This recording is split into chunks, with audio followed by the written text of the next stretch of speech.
Hello everyone, welcome back to Mad About Cards and Crafts. My name is Marla. Today I have a very quick masculine card. I created two of these cards, but I'm only going to show the process for one of them.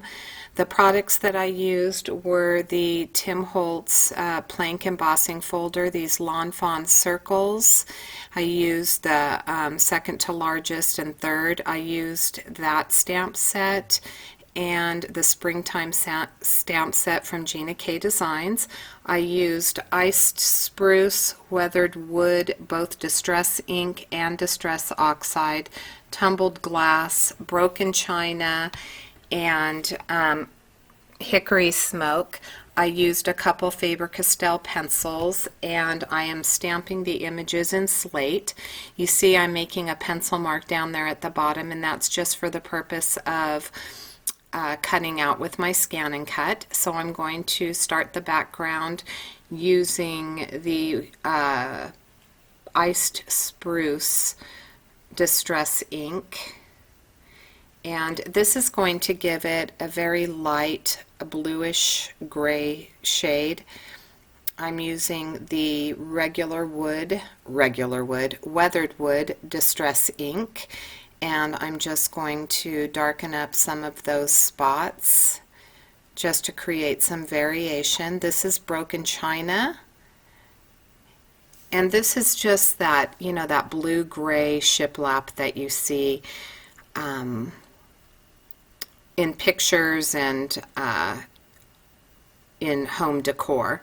So I'm taking the distress sprayer and I sprayed that, and I decided that I wanted to lighten it up just a little bit, and I'm going to take that Hero Hues unicorn ink in white and just slightly go over some of the spots. I wanted my background edge, I'm going to cut that panel down by 1/8 of an inch. Right now it's 4 1/4 by 5 1/2. I'm going to cut that down, and this panel is also 4 1/4 by 5 1/2, and I am just coloring the edges with the hickory smoke distress ink, and then the circle, the outer circle for my focal point, that will also be hickory smoke ink. I'll ink that. So here's where I cut it down 1/8 of an inch, and I left this whole thing in. So you see right here I'm ready to go 4 1/4 or a little less than 4 1/4, and then I realize, oops, wrong end of the panel. So I'm cutting 1/8 inch off that 5 1/2. That will fit beautifully right on there. And then I have a Uniball Signo pen in silver, and the embossing folder has little nail marks on it, and so I'm going over those nail marks and creating silver, you know, so it looks like silver nails, just to add a little bit more detail. And then I will start ink blending that outer ring. I did make two of these cards. One of them is slightly darker. The second one that I made on the ring and the background piece, I used the Gina Designs Slate, so it gives it more of a deeper, smokier look. And then on the background, I added more of the hickory smoke that I didn't add to the second card that you're seeing right here. Now I'm taking some tumbled glass and ink blending on the bottom, and I'm going to come back in with, I believe it's, I think that it's weathered wood that I went over the top of it with, and I'm going to come back in with this ice spruce and stamp the trees. I'll stamp them twice, and that's only because I'm using distress ink and I don't get a complete clear impression, and it's not a perfect second stamp, and I'm not worried about that because, as you can see, it looks just fine. Now I'm going to create a little bit of shadow in that water with some broken china, and I wanted to use a darker color obviously for the shadows, and I thought maybe I went a little bit too dark, and I came back in with that unicorn white to soften it back up. So you can always use a white ink over your distress ink if you don't like the way that it blended, or if you think you got some spots that were a little bit too dark. I'm going to stamp this sentiment, which says birthday blessings, with Distress Oxide in weathered wood, and I'm going to set that aside.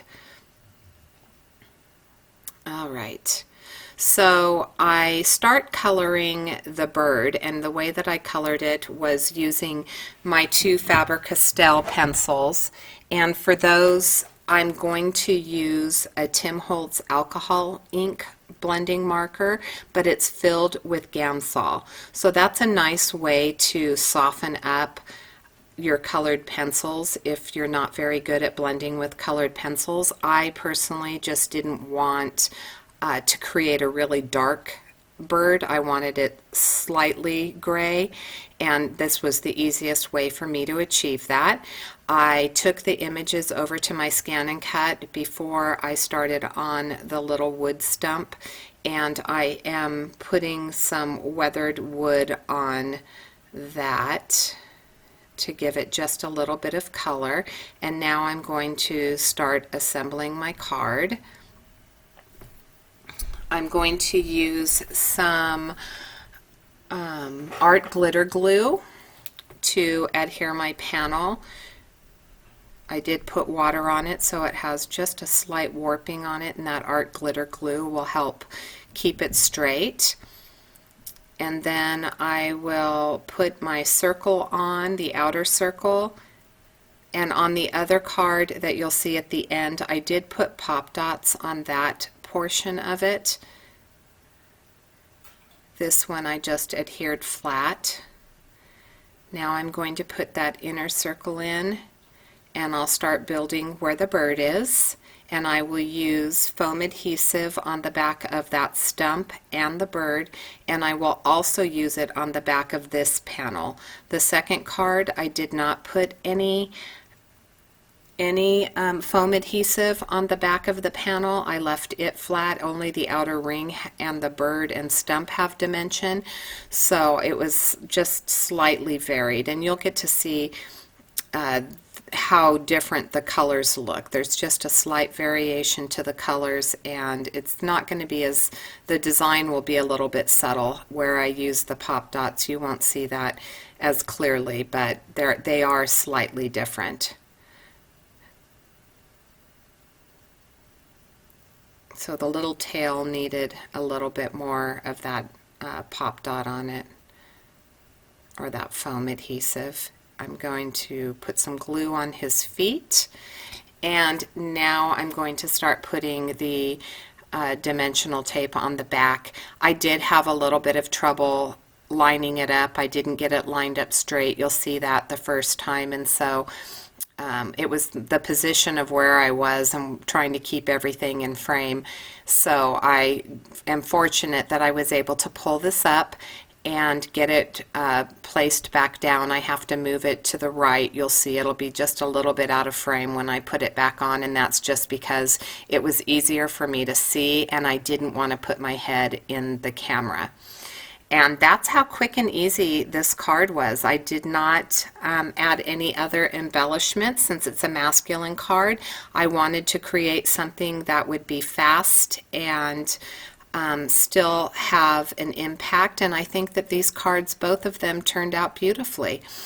I thank you so much for watching. There's going to be some pictures of both of the cards at the end. If you haven't already subscribed, I would love for you to subscribe. Hit like. That helps me get more exposure on YouTube. And until next time, have a great day, and thank you so much for taking the time to watch my video. Bye-bye.